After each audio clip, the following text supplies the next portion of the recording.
So the first thing you'll do is you set up your conveyor module to whatever your conveyor system is.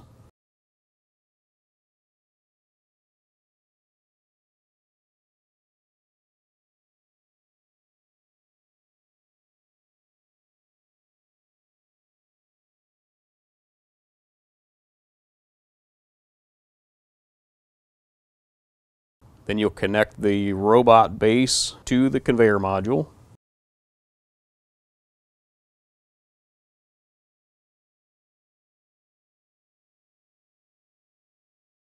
With your base in position, you can use the 4-corner leveling pegs to level the robot base.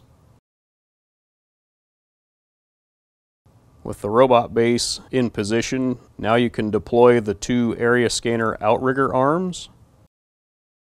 These can be inserted into the robot base, and the outrigger arms are fastened to the base with the provided set screw.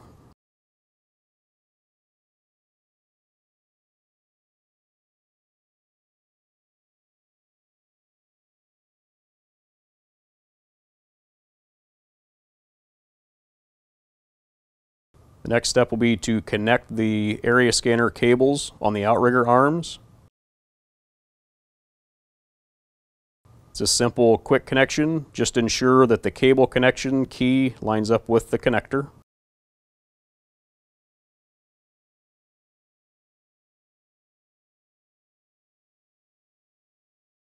Now we will connect the conveyor module to the robot base.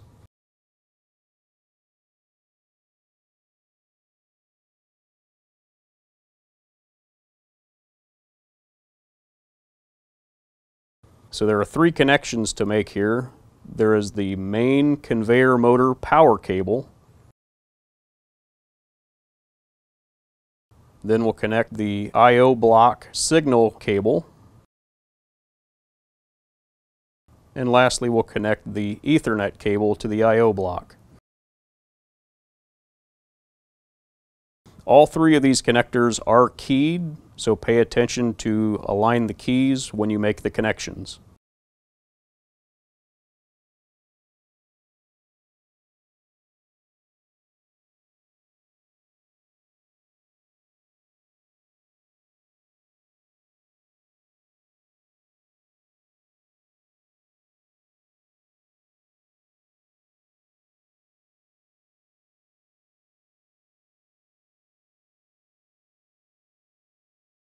And finally, you'll plug in your 110 power cable to the robot base. This provides power for the entire unit.